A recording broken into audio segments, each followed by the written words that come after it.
Let's change the front pads and rotors on this 2013 Town & Country. I'm changing out my pads and rotors because when I apply the brakes, I get a pretty bad vibration, which tells me my rotors are getting thin and probably warped. So I'll just walk you through how to change these out. It's not too complicated. Go ahead and jack your car up and remove the wheel. I won't show you that part. When you buy your replacement rotors and pads, make sure you know the size of your brakes. These vans do have two different sizes based on the diameter of the rotor. So measure your rotor before you get some replacements, or bring your old ones into the parts store. The brakes on this van happen to be the bigger size, but the process is the same. So if you're just changing the pads, you need to just remove your caliper right here. The caliper is held onto the caliper mount by these 13mm bolts, one on top, one on bottom. If you're also changing out your rotors, which is a good idea, you need to also remove this caliper mount right here, and it's held on by two bolts that are bigger size. They're 21mm bolts right here. One's on top and one on the bottom right there. So let's go ahead and get this caliper removed.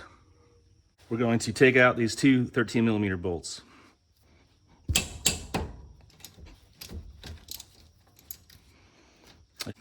And they shouldn't be extremely tight. They should be fairly easy to remove.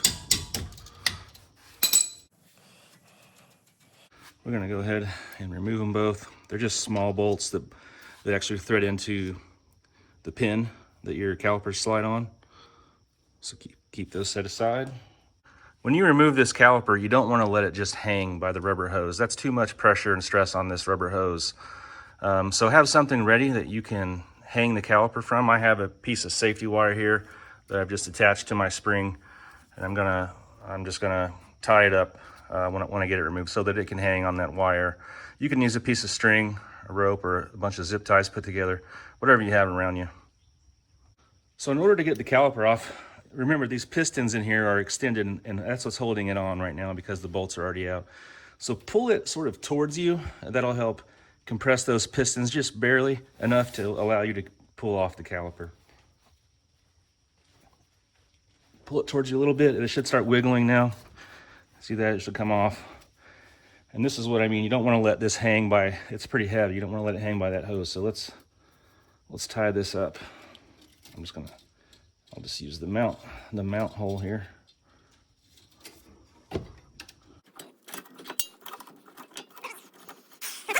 Got that tied up. Now we have great visibility to see our pads and rotors and see what's going on.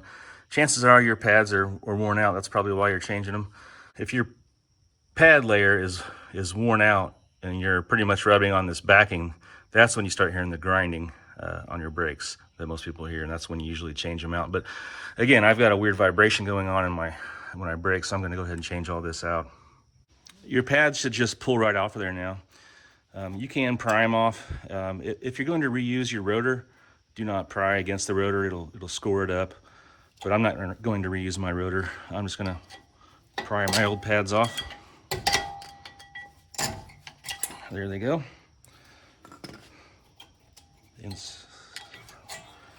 Should come off fairly easily. Now you have good visibility to see these big bottom and top 21mm bolts that hold your caliper mount on. They're on there pretty tight. You may have to get a big breaker bar with some leverage on it. That's what I've got here.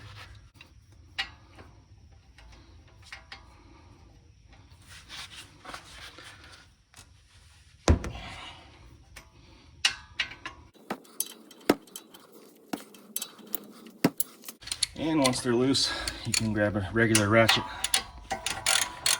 get them removed.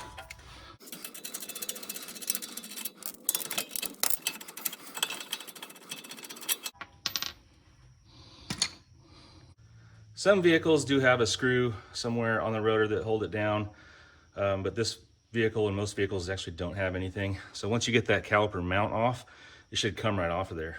The only thing that really holds it down is your wheel. When you bolt your wheel down, that's what holds it firmly against the hub there. So go ahead and pop it off. You may have to give it some encouragement to come off with a rubber hammer, or if you're replacing your rotors, any old hammer will work, I guess. If it's being really stubborn, you can put a bit of penetrating oil around the hub there, and then try again.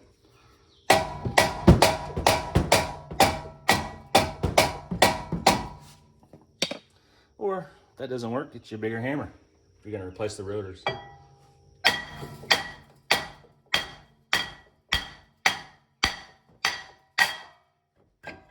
we go, that broke it loose. Now these rotors have been on this vehicle for a very long time, so that's probably why that was so corroded on there. Now get you a wire brush or some light sandpaper and kind of clean up that corrosion on there so that your new rotor will go on there good and you won't have that same problem next time.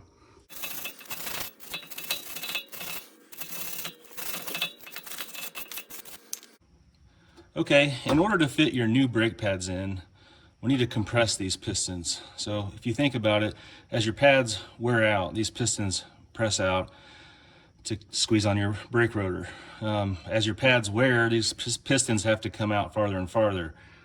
Now to fit your brand new pads in, your new pads are a lot thicker, we have to compress these pistons back down in there in order for your caliper to fit back on with your new pads. So they do make a compression tool you can rent, but you don't need that. Don't be intimidated by this. All you really need is a pretty good size C-clamp. This one's an 8-inch. I don't even know if you need that big. We're going to press this piston in. Now with a lot of cars just have one piston. This is a little bit easier to press on. You just put the C-clamp in the middle here and you press it in. This one's got 2 pistons, and this kind of piece of the caliper is kind of in our way to get our C-clamp right in the middle. So we'll have to move our clamp around a little bit. We'll have to press in this piston a little bit and then this one a little bit, kind of keep working back and forth until we're satisfied that those pistons are compressed all the way. Again, if you can rent the proper caliper tool for this, it would be a bit easier, but it's not required.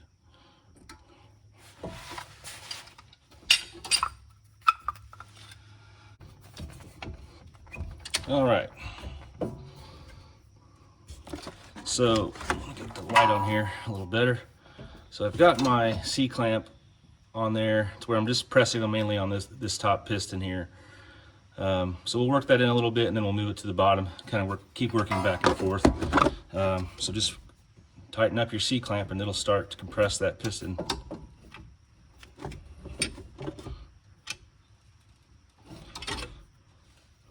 It's going in really easily. Again, you can loosen it up. We'll move it to the bottom.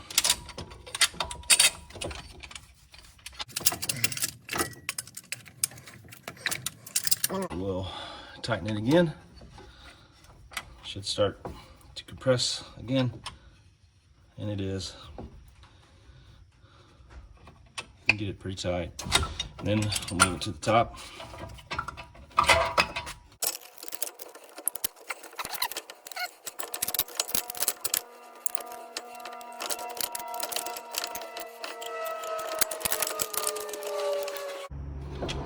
That should be it.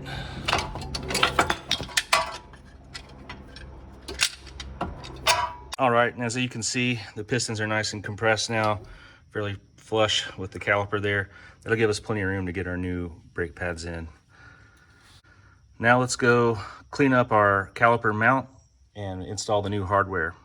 All right, chances are your new brake pads came with some new caliper hardware right here. So we're gonna go ahead and pop out this old crusty hardware.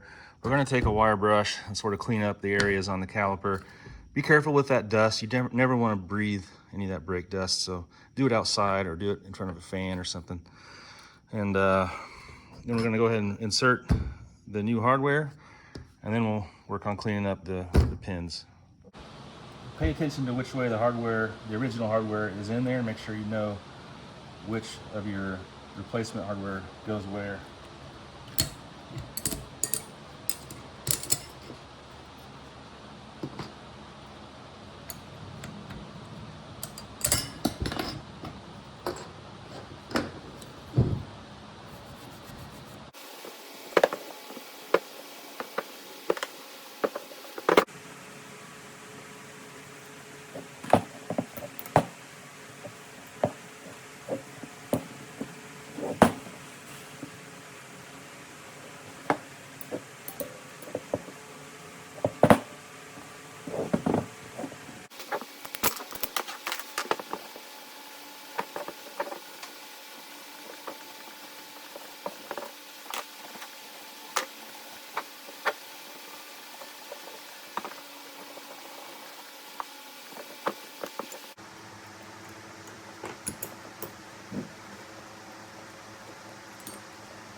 Now that we have this new hardware installed, we're going to pull out our pins and clean off that old grease, put some new grease on. If you're at the auto parts store, they have these little packets of brake pin grease. I got a couple packs of it. Chances are you might have some brake grease already on hand, but if not, get some of these or get a whole container of it if you do this often.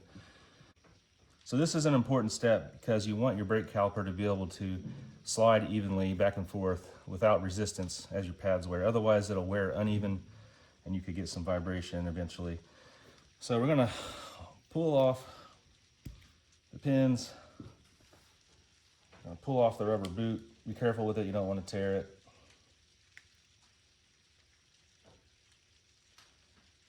And then we're gonna just clean that grease off. Mine's in decent shape. And usually only one of these pins will have a rubber piece on the bottom of it. If you see, my other one doesn't have that. See, my other one doesn't have that. Make sure you know which pin has the rubber thing. I think it's for anti-vibration, anti-rattle kind of thing.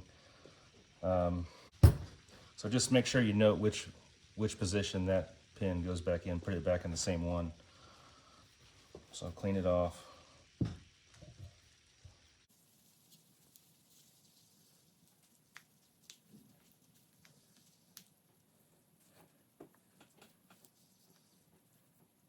You could do a little cleaning down in the hole where the pin goes. Don't go crazy, don't scratch it up in there.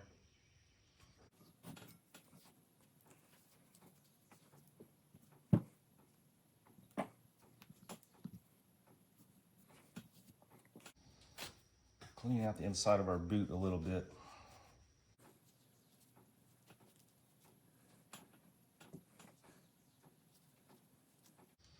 We're going to put our boot back on first.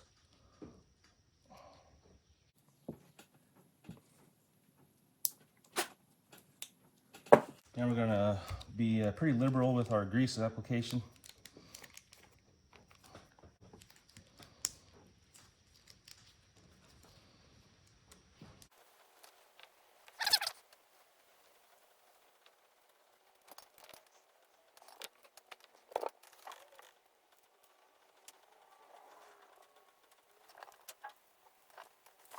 Clean up any excess grease that you have that you can see. Any kind of grease attracts dust and grime, and that's exactly what we don't want in these pins.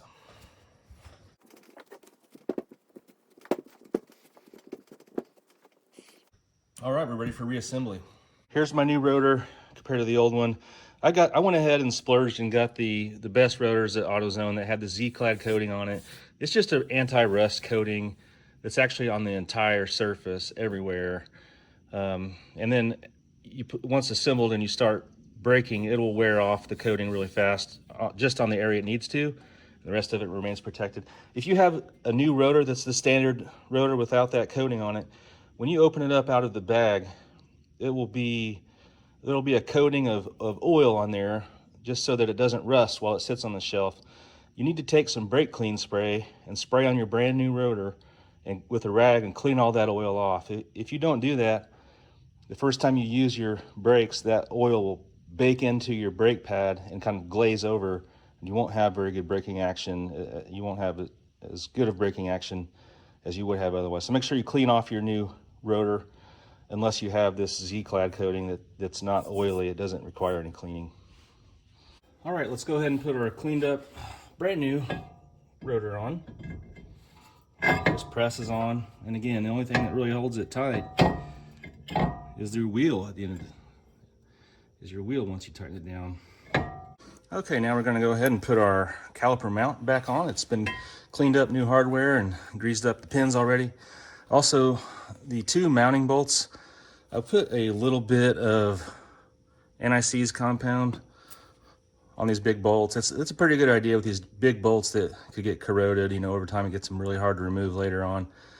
To do that, it's not required, but if you think you're going to have your vehicle a really long time, you might be doing this job again one day, you save yourself some effort later on. If you have some of the NICs, go ahead and put it on there.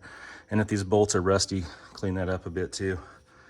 So let's go ahead and put our mount back in position. And let's get one of those bolts started.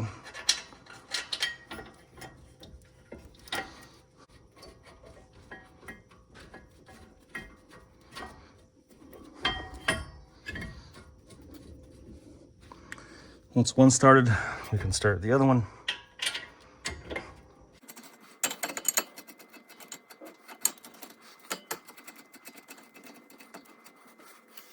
All right, let's get those tightened up a bit.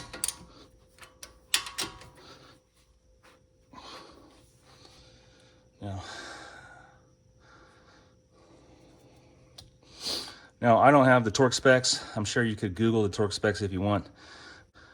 These caliper mount bolts are big bolts. Use a 1/2 inch wrench. You get them pretty much as tight as you can with this 1/2 inch wrap. But they are pretty tight. Again, Google the torque spec if you're worried about it. Similar to like a lug nut would be, is my guess.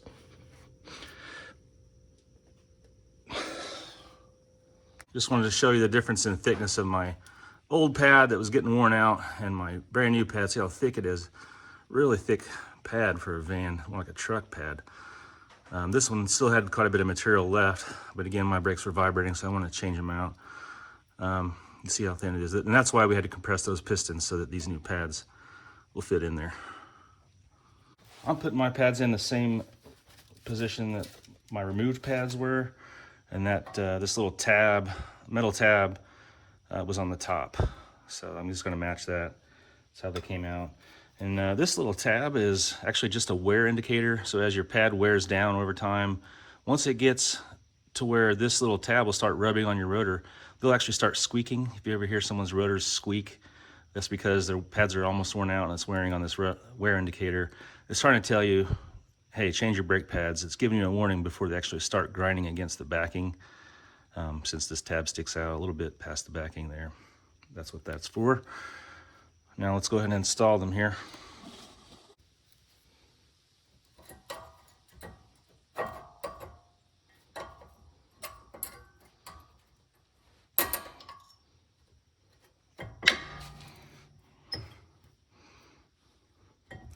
Takes a little finagling around there, but they'll eventually pop into place.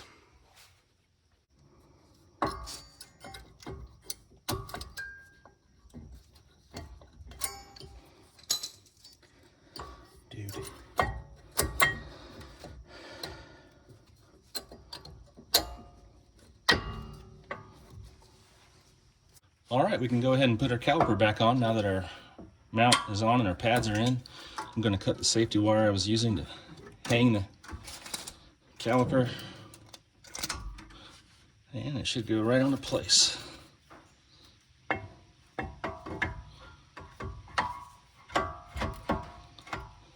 Grab one of your 13mm bolts and get that started.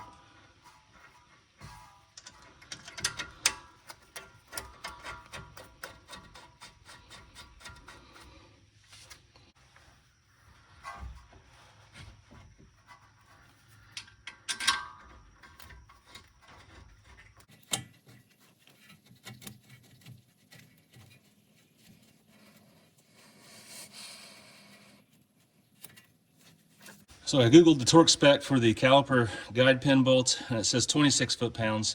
So that's not very much torque, so be careful. I do have a torque wrench, but if you don't have one, just don't get them that tight. Remember how kind of tight they were when you removed them.